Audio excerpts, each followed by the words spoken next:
Hello, सभी का स्वागत है पूजा डागर जी की क्लास में। 8 बज गए हैं, अपनी क्लास शुरू हो गई है फ्रेंड्स। जीके की क्लास जल्दी से जुड़ जाइए। प्राचीन भारत का इतिहास पार्ट नंबर 4 कर रहे हैं। इसके 40 क्वेश्चन आंसर करेंगे। इसमें पार्ट नंबर 1 to 3 हम कर चुके हैं। अगर आपको देखना है तो डिस्क्रिप्शन बॉक्स में आपको प्लेलिस्ट का लिंक मिल जाएगा, तो आप ये भी देख लीजिएगा, आपके लिए बहुत ज़्यादा हेल्पफुल रहेंगे।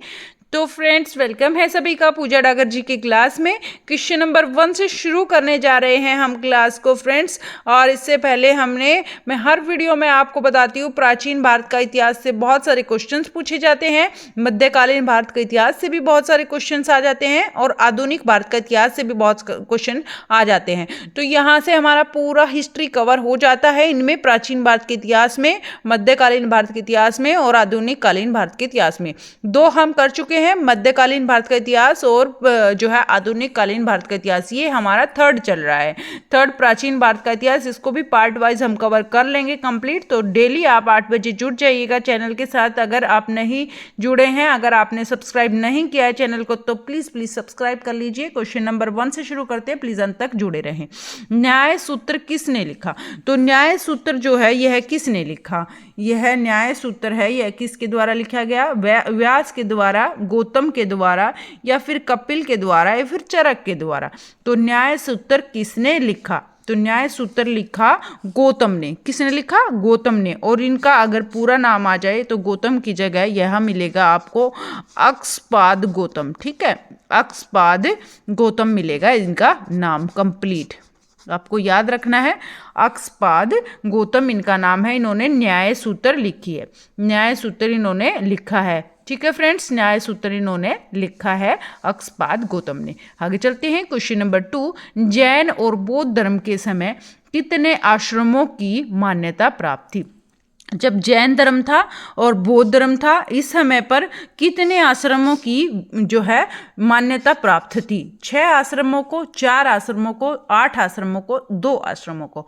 तो इसका आंसर क्या रहेगा? इसका आंसर रहेगा 4 आश्रम थे, 4 आश्रमों को मान्यता प्राप्त थी। जैन और बौद्ध धर्म के समय पर 4 आश्रमों को मान्यता प्राप्त थी। ब्रह्मचार्य, गृहस्थ, वानप्रस्थ और संन्यास। ब्रह्मचार्य, गृहस्थ और वानप्रस्थ और संन्यास। ठीक है फ्रेंड्स, ये रहेंगे 4 जो आश्रम है।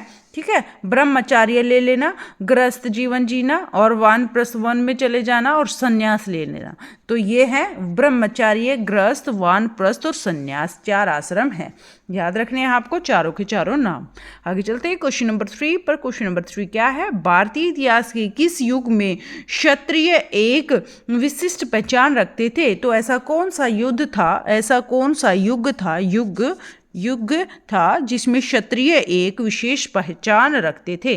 तो बुद्ध के युग में, पश्चिम मौर्य काल में या गुप्त काल में? तो इसका क्या आंसर रहेगा? क्वेश्चन नंबर 3 का आंसर रहेगा बुद्ध के युग में। किसके युग में? बुद्ध के युग में जो क्षत्रिय थे वो एक विशिष्ट पहचान रखते थे। तो बुद्ध के युग में क्षत्रियों को एक विशिष्ट पहचान प्राप्त थी, क्षत्रियों को एक विशिष्ट पहचान प्राप्त थी। क्वेश्चन नंबर 4 देख लेते हैं फ्रेंड्स। क्वेश्चन नंबर 4 पर चलने से पहले प्लीज़ वीडियो को लाइक कर दीजिए, शेयर कर दीजिए, शेयर करना ना भूलें प्लीज़। और चैनल पर सब नए हैं तो प्लीज़ चैनल को सब्सक्राइब भी कर लीजिए। क्वेश्चन नंबर 4 देखते हैं फ्रेंड्स। क्वेश्चन नंबर 4 क्या है? भारत में जैन धर्म का संस्थापक कौन है? भारत में जो है जैन धर्म का संस्थापक कौन है? भारत में जैन धर्म के संस्थापक है महावीर। कौन है? भारत में जैन धर्म के संस्थापक हैं महावीर। ठीक है, महावीर हैं जैन धर्म के संस्थापक। याद रखना है, महावीर हैं जैन धर्म के संस्थापक। आगे चलते हैं क्वेश्चन नंबर 5 पर। क्वेश्चन नंबर 5 क्या है? छठी शताब्दी ईस्वी पूर्व कौन सा काल कहलाता था? तो 6ठी शताब्दी ईस्वी पूर्व कौन सा काल कहलाता था? तो कौन सा काल कहलाता था? ये कहलाता था ए विवेचन तर्क, या फिर बी राजनीतिक असंतोष, या फिर सी बौद्धिक जागृति, या फिर डी धार्मिक उत्तेजना। तो क्या इसका आंसर रहेगा? 6ठी शताब्दी ईसा पूर्व कौन सा काल कहलाता था? तो 6ठी शताब्दी ईसा पूर्व काल कहलाता था धार्मिक उत्तेजना। क्या कहलाता था? धार्मिक उत्तेजना कहलाता था। ये रहेगा इसका आंसर। 6ठी शताब्दी ईसा पूर्व काल कहलाता था धार्मिक उत्तेजना। ठीक है फ्रेंड्स, धार्मिक उत्तेजना। आगे चलते हैं क्वेश्चन नंबर 6 पर। उस राज्य का नाम बताइए जिसने पहली बार युद्ध में हाथियों का इस्तेमाल किया। तो ऐसे किसी राज्य का नाम बताइए जिन्होंने युद्ध लड़ा और युद्ध में पहली बार। तो ऐसा कौन सा राज्य है जिसमें जो है युद्ध में हाथियों का इस्तेमाल किया गया? तो ऐसा राज्य का नाम बताइए युद्ध में हाथियों का इस्तेमाल किया गया। कौशल, चंपा, मगध, अवंती। तो क्या रहेगा इसका आंसर? इसका आंसर रहेगा क्वेश्चन नंबर 6 का आंसर रहेगा मगध में। किसमें? मगध में है युद्ध में हाथियों का सबसे पहली बार इस्तेमाल किया गया मगध में। पहली बार कौन से राज्य में हाथियों का इस्तेमाल किया गया? मगध में। आगे चलते हैं क्वेश्चन नंबर 7 पर। क्वेश्चन नंबर 7 क्या है? बौद्ध धर्म में त्रिरत्न क्या इंगित करता है? जो बौद्ध धर्म है उसमें त्रिरत्न दिया गया है। तो इस तरह का क्वेश्चन भी बन सकता है कि जो है त्रिरत्न किस में दिए गए हैं? जैन धर्म में दिए गए हैं या बौद्ध धर्म में दिए गए हैं? तो बौद्ध धर्म में त्रिरत्नों का जो है उल्लेख विख्यात है। तो वो क्या है? कौन से त्रिरत्न है? विनय पीटक, सूत पीटक, अभिधम्य पीटक, या फिर बुद्ध, धम्य और संग, या फिर प्रेम, करुणा, दया, सत्य, अहिंसा और दयालुता। तो इसमें से क्वेश्चन नंबर 7 का आंसर क्या रहेगा फ्रेंड्स? जल्दी से आप सोचिएगा ये किस में दिए गए हैं। तो बौद्ध धर्म में त्रिरत्न है उनको क्या कहते हैं? बौद्ध धर्म में त्रिरत्न को कहते हैं बुद्ध, धम्य और संग। क्या कहते हैं? बुद्ध से बुद्ध बन गया बुद्ध, धम्य और संग। बुद्ध, धम्य और संग, ये 3 नाम है, त्रिरत्न है। ये याद रखने हैं इनके नाम आपको। आगे चलते हैं क्वेश्चन नंबर 8 पर। क्वेश्चन नंबर 8 क्या है? उससे पहले वीडियो को लाइक नहीं किया है तो प्लीज़ लाइक कर दीजिए। आप प्लीज़ अंत तक वीडियो में जुड़े रहें, बीच में वीडियो को आप ना छोड़ा करें। प्लीज़ मैं आपसे रिक्वेस्ट करती हूँ बीच में स्किप ना किया करें वीडियो को। क्वेश्चन नंबर 8, उस गणतंत्र का नाम बताइए जो 6ठी शताब्दी ईसा पूर्व जातियों का राज्य संघ था। तो उस गणतंत्र का नाम बताइए जो 6ठी शताब्दी पूर्व यानी पहले जातियों का राज्य संघ था। यह है ए गांधार, बी कौशल, या फिर सी वज्जी, या फिर डी अवंती। तो क्या इसका आंसर रहेगा? क्वेश्चन नंबर 8 का आंसर रहेगा वज्जी। क्या रहेगा आंसर इसका? वज्जी रहेगा। उस गणतंत्र का नाम बताइए जो 6ठी शताब्दी पूर्व जातियों का राज्य संघ था। जाति का राज्य संघ था वज्जी। जाति वज्जी, ज इसमें है, ऐसे याद करना है इसको, वज्जी। आगे चलते क्वेश्चन नंबर 9। किसकी सेना ने ग्रीक शासक सिकंदर के साथ झेलम नदी के तट पर मुकाबला किया था? एक क्वेश्चन हमने इस तरह से नहीं किया था, कल दूसरी तरह से किया था इस क्वेश्चन को। तो दो थे जिनके बीच में क्या हुआ था? युद्ध हुआ था। तो यह किसकी सेना ने ग्रीक शासक थे सिकंदर, उनके साथ झेलम नदी पर। कौन सी नदी पर? इस तरह से क्वेश्चन भी आ जाता है। 2 शासक थे, उनके बीच युद्ध हुआ, कौन सी नदी पर हुआ? झेलम नदी पर हुआ। तो इनमें से और कौन से थे? किसके तट पर मुकाबला हुआ? झेलम नदी के तट पर हुआ। चंद्रगुप्त मौर्य थे, या एमबी थे, या फिर घनानंद थे, या फिर पोरस थे। तो आई थिंक आपको याद हो गया होगा, लड़ना आपने अच्छे से किया होगा। कल वाली वीडियो पर पोरस और सिकंदर के बीच युद्ध हुआ था। कल वाला क्वेश्चन ऐसे था कि सिकंदर और पोरस के बीच जो युद्ध हुआ था कौन सी नदी पर हुआ था? तो वो हुआ था झेलम नदी पर। कल वाला क्वेश्चन ऐसे था। और ये जो है सिकंदर है वो ग्रीक शासक था। और आज वाला क्वेश्चन है, इसमें से शासक का नाम पूछ लिया है कि जो है सिकंदर के साथ किसका युद्ध हुआ था? पोरस का युद्ध हुआ था। और कौन सी नदी पर हुआ था? झेलम नदी के तट पर हुआ था। याद रखना है आपको, इस तरह से मोल्ड होकर क्वेश्चन आ जाते हैं फ्रेंड्स। तो इसीलिए आप क्वेश्चंस को बिल्कुल ध्यान से पढ़ा करें। क्वेश्चन नंबर 10 देख लेते हैं। निम्नलिखित में से किस मुद्रा में गौतम बुद्ध ने सारनाथ में अपना पहला उपदेश दिया? तो ऐसी कौन सी मुद्रा थी, मुद्रा पूछी गई है। गौतम बुद्ध ने कहाँ पर अपना पहला उपदेश दिया था? सारनाथ में। यहाँ से एक क्वेश्चन और बन गया है, गौतम बुद्ध ने अपना उपदेश कहाँ दिया था? सारनाथ में दिया था। और किस मुद्रा में दिया था? यह दिया था अभय मुद्रा में, धर्म चक्र मुद्रा में, या फिर ध्यान मुद्रा में, या फिर भूमि स्पर्शी मुद्रा में। तो क्या इसका आंसर रहेगा फ्रेंड? इसका आंसर रहेगा धर्म चक्र मुद्रा में। तो कौन सी में? धर्म चक्र मुद्रा में जो है गौतम बुद्ध ने अपना पहला उपदेश दिया था, धर्म चक्र मुद्रा में। ठीक है, अभी आगे क्वेश्चन नंबर 11 देख लेते हैं। याद रखना है आपको कौन सी मुद्रा में गौतम बुद्ध ने सारनाथ में अपना पहला उपदेश दिया? धर्म चक्र मुद्रा में। क्वेश्चन नंबर 11, जैनियों द्वारा अपने पवित्र ग्रंथ के लिए सामूहिक रूप से किस शब्द का प्रयोग किया था? तो जो जैनी होते हैं, जैनियों द्वारा अपने पवित्र ग्रंथ, अपना जो पवित्र ग्रंथ होता है इनका, उसके लिए सामूहिक रूप से किस शब्द का प्रयोग किया? इसका किया, प्रबंध का किया, निबंध का किया, अंग का प्रयोग किया, या फिर चरित्र का प्रयोग किया?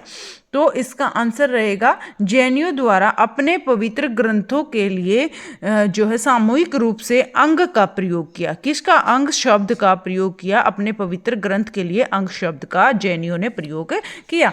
क्वेश्चन नंबर 12, कैवल्य कौन से धर्म से संबंधित थे? जो कैवल्य हैं वे कौन से धर्म से संबंधित थे? बौद्ध धर्म से थे, जैन धर्म से थे, हिंदू धर्म से थे, या सिख धर्म से थे? तो कैवल्य है, कैवल्य वे कौन से धर्म से संबंधित थे? वो थे, कैवल्य थे जैन धर्म से संबंधित। किससे? जैन धर्म से संबंधित थे। कैवल्य किस धर्म से संबंधित थे?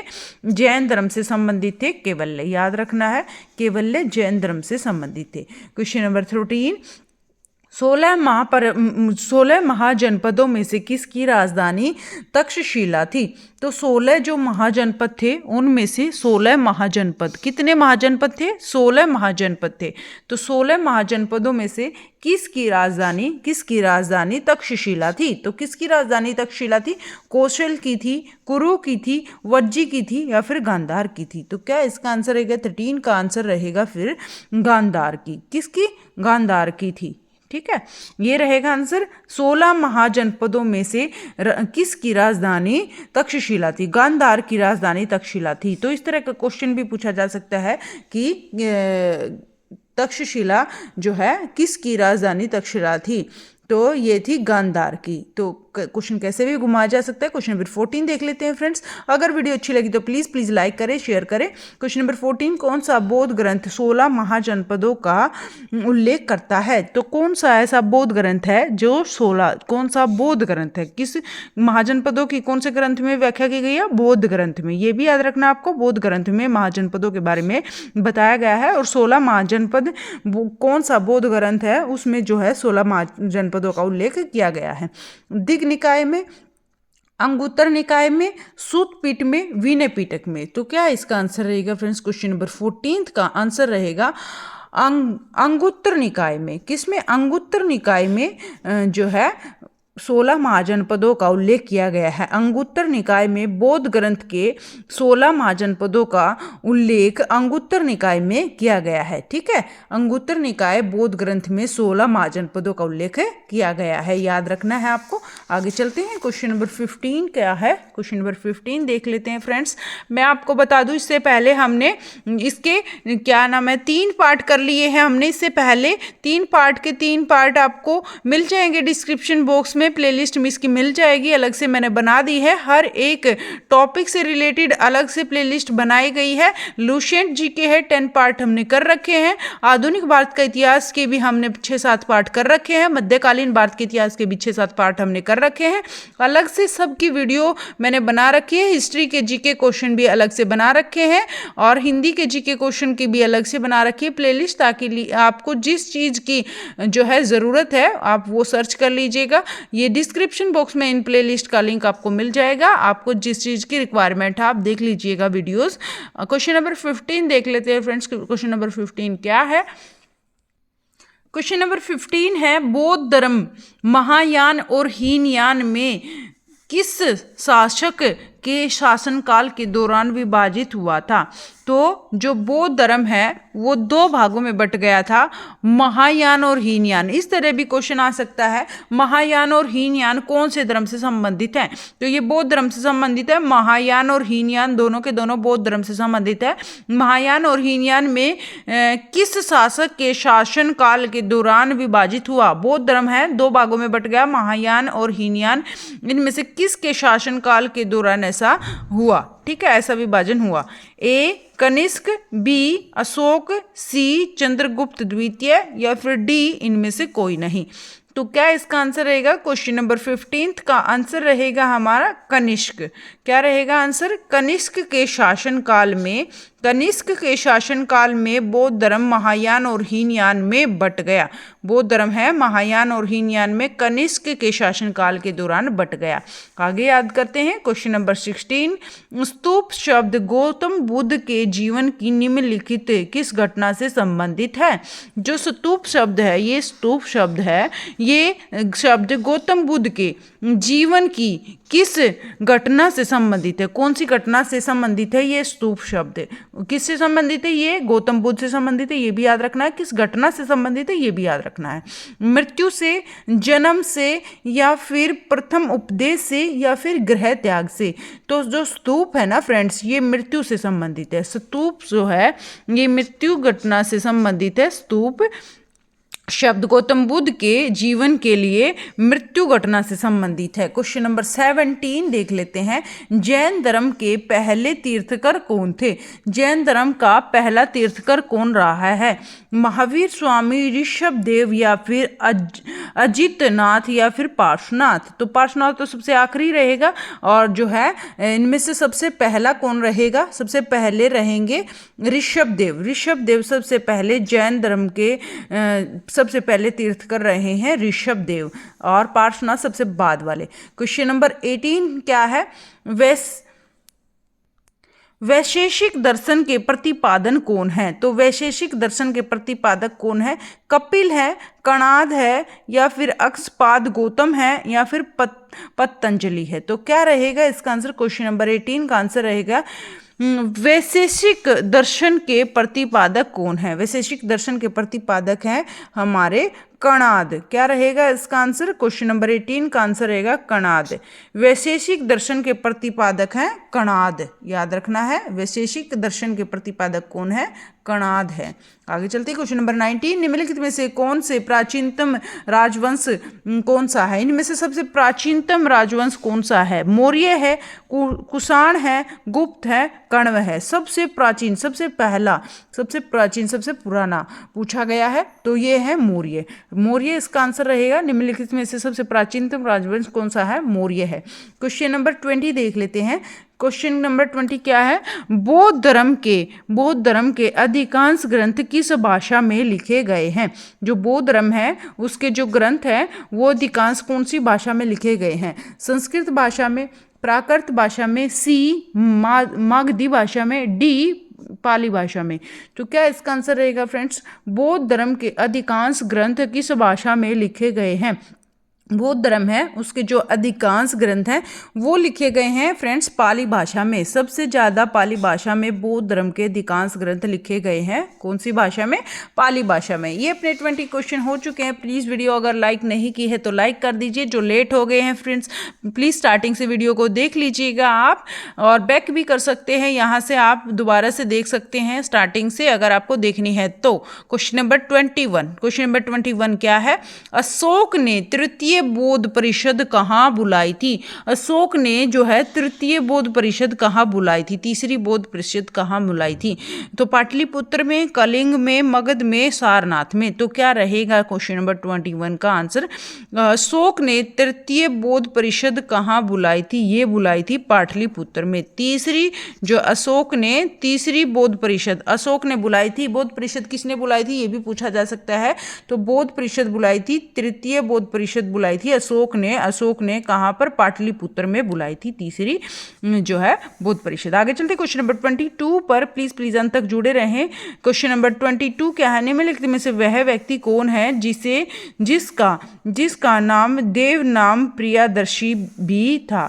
जिसका नाम देवनाम प्रियदर्शी भी था। मौर्य राजा अशोक, मौर्य राजा चंद्रगुप्त मौर्य, या फिर गौतम बुद्ध, या फिर भगवान महावीर। निम्नलिखित में से वह व्यक्ति कौन है जिसका नाम देवनाम प्रियदर्शी भी था? देवनाम प्रियदर्शी भी था। तो 22 का क्वेश्चन का आंसर क्या रहेगा? मौर्य राजा अशोक रहेगा इसका आंसर।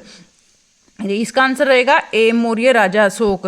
तो देव नाम प्रियदर्शी वह व्यक्ति कौन है जिसका नाम देव नाम प्रियदर्शी भी था? तो देव नाम प्रियदर्शी मौर्य राजा अशोक का नाम भी था। ठीक है, मौर्य राजा अशोक का नाम देव नाम प्रियदर्शी भी था। आपको याद रखना है ये। आगे चलते हैं क्वेश्चन नंबर 23। क्वेश्चन नंबर 23 क्या है?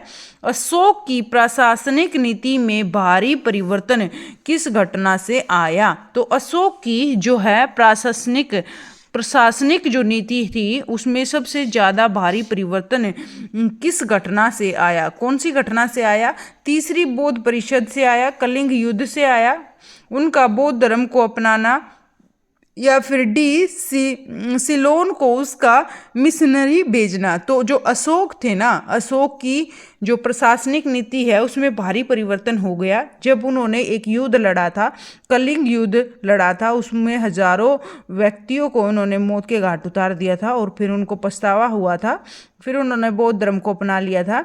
तो इसीलिए जो अशोक की जो कलिंग युद्ध है, कलिंग युद्ध की वजह से बहुत सारा प्रशासनिक नीति में भारी परिवर्तन हुआ था कलिंग युद्ध के बाद। याद रखना आपको, कलिंग युद्ध के बाद ऐसा हुआ था।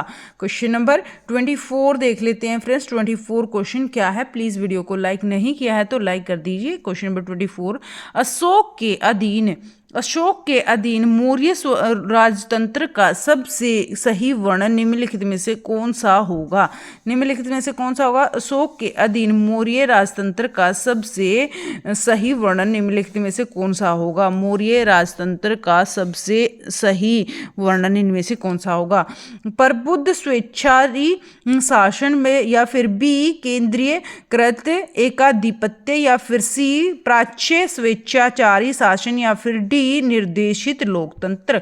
तो अशोक के अधीन जो मौर्य राजतंत्र है उसका सबसे सही वर्णन इनमें से क्या होगा? 24 का आंसर क्या रहेगा फ्रेंड्स? इसका आंसर रहेगा प्रबुद्ध स्वेच्छाचारी शासन।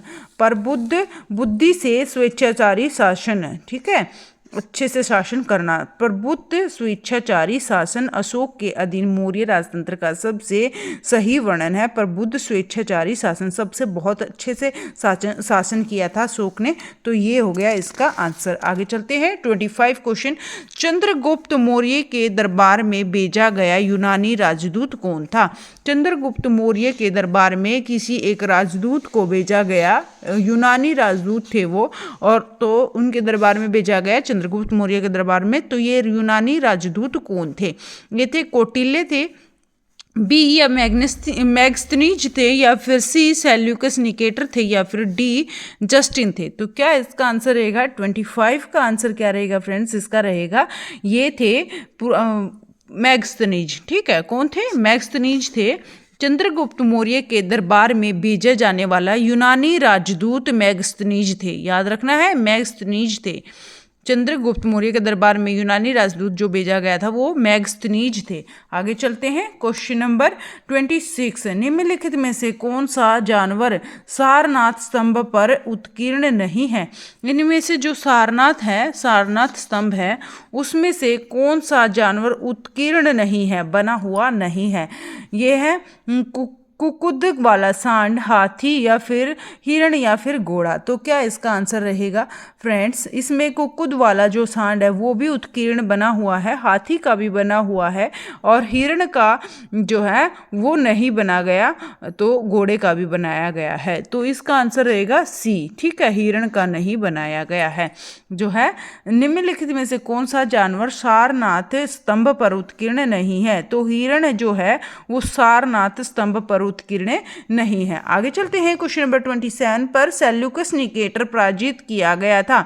जो सेल्यूकस निकेटर है वो पराजित किया गया था। अशोक के द्वारा किया गया था, बिंदुसार के द्वारा पराजित किया गया था, या चंद्रगुप्त मौर्य के द्वारा, या फिर वृद्धर्थ के द्वारा। तो जो सेल्यूकस निकेटर है, सेल्यूकस निकेटर वो किसके द्वारा पराजित किया गया था? किसके द्वारा पराजित किया गया था? क्वेश्चन नंबर 27 देख लेते हैं।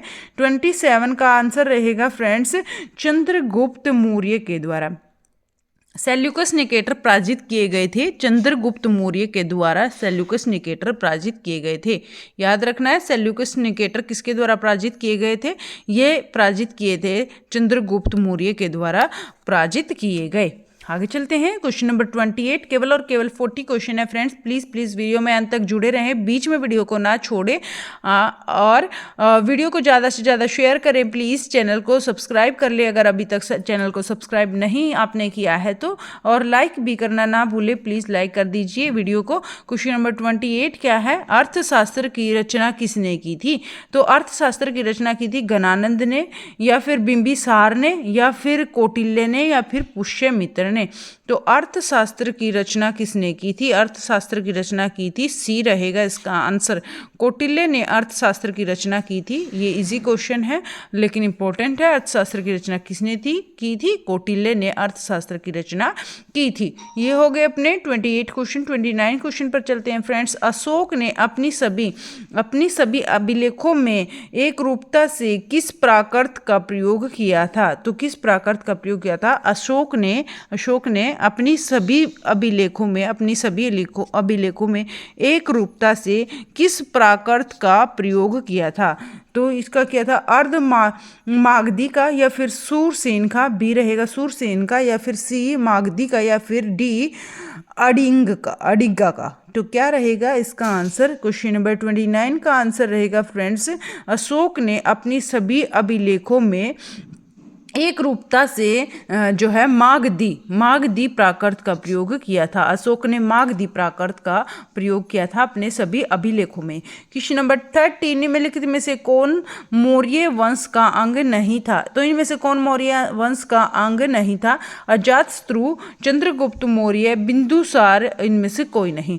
कौन इनमें से मौर्य वंश का अंग नहीं थे? मौर्य वंश के अंग इनमें से कौन नहीं थे, ये बताना है हमें। तो जो है बिंदुसार थे, ये भी मौर्य वंश के अंग थे, और चंद्रगुप्त मौर्य तो थे ही। अजातशत्रु इनके जो है मौर्य वंश से संबंधित नहीं थे। अजातशत्रु मौर्य वंश के से संबंधित नहीं थे। ठीक है फ्रेंड्स, ये हो गया इसका आंसर। 30 का आंसर रहेगा ए। केवल और केवल 10 क्वेश्चन अपने बच्चे हैं। प्लीज़ वीडियो में अंत तक जुड़े रहें, और वीडियो को लाइक शेयर करना ना भूलें प्लीज़। 31 क्वेश्चन क्या है? 31 क्वेश्चन है, निम्नलिखित में से किस विदेशी यात्री ने भारत का दौरा सबसे पहले किया? तो इनमें से किस विदेशी यात्री ने भारत का दौरा सबसे पहले किया? विदेशी यात्री पूछे गए हैं जिन्होंने भारत का सबसे पहले दौरा किया था, वो कौन थे? हवेन सांग थे, आई तसिंग थे, या मेगास्थनीज थे, या फिर फहायान थे। तो इनमें से कौन थे जो विदेशी यात्री थे और सबसे पहले भारत में आए थे? तो 31 का क्या आंसर रहेगा फ्रेंड्स? ये रहेगा मेगास्थनीज। क्या रहेगा इसका आंसर? मेगास्थनीज थे जो कि सबसे पहले विदेशी यात्री थे और भारत में आए थे। ठीक है, भारत में आए थे, विदेशी यात्री थे, मेगास्थनीज थे जो सबसे पहले भारत में आए थे। और ये किसके दरबार में आए थे ये भी पूछा जा सकता है, जो हमने थोड़ी देर पहले क्वेश्चन किया है। ये आए थे चंद्रगुप्त मौर्य। किसके काल में? चंद्रगुप्त मौर्य के दरबार में ये पहली बार आए थे। चंद्रगुप्त मौर्य के दरबार में ये पहली बार कौन से आए थे? राजदूत आए थे, राजदूत बनकर आए थे। और जो ये कहाँ के राजदूत थे? राजदूत थे ये यूनान के, यूनानी राजदूत बोलते हैं इनको, यूनानी। ठीक है, यूनानी राजदूत इनको बोलते हैं। और चंद्रगुप्त मौर्य के काल में ये आए थे, और इनको विदेशी यात्री भी बोलते हैं। भारत के दौरे पर पहली बार आने वाले यात्री भी कहते हैं। Question number 32। निम्नलिखित में से सम्राट अशोक की वह पत्नी कौन थी जिसने उसको प्रभावित किया था? तो इनमें से कौन सी सम्राट अशोक की पत्नी थी उनको प्रभावित किया था? तो इनका नाम बताना है। ए चंदालिका, या फिर बी गौतमी या फिर सी चारुलता या फिर डी करुवाकी। तो क्या इसका आंसर रहेगा फ्रेंड्स? इनमें से कौन सी सम्राट अशोक की वह पत्नी थी जिन्होंने उनको प्रभावित किया था? तो इसका आंसर रहेगा क्वेश्चन नंबर 32 का आंसर रहेगा फ्रेंड्स, ये रहेगी करुवाकी। क्या रहेगा आंसर इसका? करुवाकी आंसर रहेगा। कुरुवाकी अशोक की ऐसी पत्नी थी जिन्होंने उनको प्रभावित किया था, कुरुवाकी।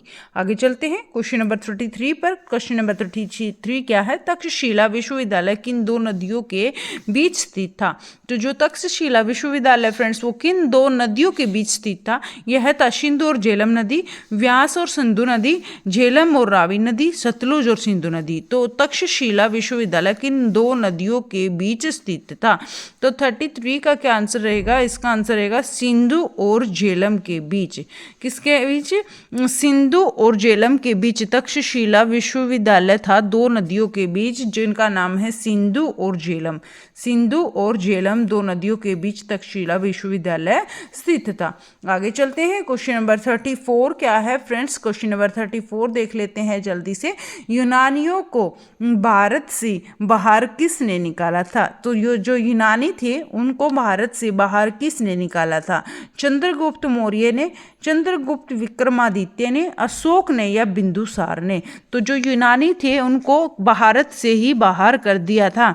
तो ऐसे कौन से राजा रहे हैं भारत के जिन्होंने यूनानियों को भारत से बाहर कर दिया था? तो 34 का आंसर रहेगा फ्रेंड चंद्रगुप्त मौर्य ऐसे शासक थे जिन्होंने यूनानियों को भारत से बाहर कर दिया था। चंद्रगुप्त मौर्य ने यूनानियों को भारत से बाहर कर दिया था। आगे चलते हैं क्वेश्चन नंबर 35 देख लेते हैं। प्लीज़ अंत तक जुड़े रहें वीडियो में। केवल हमारे 6 क्वेश्चन बचे हैं, ज़्यादा नहीं है, ज़्यादा समय मैं आपका नहीं लूँगी। क्वेश्चन नंबर 35, चंद्रगुप्त मौर्य का प्रसिद्ध गुरु चाणक्य निम्नलिखित में से किस विद्या केंद्र से संबंधित था? तो किस विद्या केंद्र से संबंधित था? चंद्रगुप्त जो मौर्य हैं वो प्रसिद्ध गुरु चाणक्य निम्नलिखित में से किस विद्या केंद्र से संबंधित थे? तो वे थे तक्षशिला से, नालंदा से, या फिर सी विक्रमशिला से, या फिर डी वैशाली से। तो क्या इसका आंसर रहेगा फ्रेंड्स? इसका आंसर रहेगा चंद्रगुप्त जो थे वो क्या रहेगा इसका आंसर? 35 का तक्षशिला आंसर रहेगा। चंद्रगुप्त मौर्य का प्रसिद्ध गुरु कौन थे? ये भी पूछा जा सकता है। चंद्रगुप्त मौर्य के प्रसिद्ध गुरु चाणक्य थे। कौन थे? चाणक्य थे चंद्रगुप्त मौर्य के प्रसिद्ध गुरु, इनका नाम भी आ सकता है। किस विद्या केंद्र से संबंधित थे? ये थे जो है तक्षशिला केंद्र से संबंधित थे। कौन सी? तक्षशिला केंद्र से इनका संबंध था। ये 35 अपने क्वेश्चन हो चुके हैं फ्रेंड्स। केवल और केवल हमारे 5 ही क्वेश्चन बचे हैं। प्लीज़ अंत तक जुड़े रहें वीडियो में और जल्दी से इनको भी कर लेते हैं। इससे पहले वाले पार्ट्स अगर आपने नहीं देखे हैं तो आप देख लीजिएगा। ये हमारा 4th पार्ट चल रहा है प्राचीन भारत का इतिहास का, और इससे पहले आधुनिक भारत का इतिहास, मध्यकालीन भारत का इतिहास अगर आपने नहीं देखा तो वो भी देख लीजिएगा। सिंधु घाटी से संबंधित एक क्वेश्चन वीडियो बना रखे हैं मैंने। इतने अच्छे क्वेश्चन है फ्रेंड्स, वो शायद आपको कहीं और से पढ़ने की जरूरत नहीं पड़ेगी। सिंधु घाटी सभ्यता के ऑलमोस्ट सारा कवर हो जाता है, उसमें कहीं से भी बाहर नहीं आएगा। सिंधु घाटी सभ्यता अगर आप वहां से पढ़ लेते हो तो सारा उसमें कवर हो जाएगा। क्वेश्चन नंबर 36 क्या है? प्राचीन भारत का प्रसिद्ध शासक कौन था जिसने अपने जीवन के अंतिम दिनों में जैन धर्म अपना लिया? ऐसे कौन से शासक थे जिन्होंने अपने अंतिम दिनों में जैन धर्म को अपना लिया?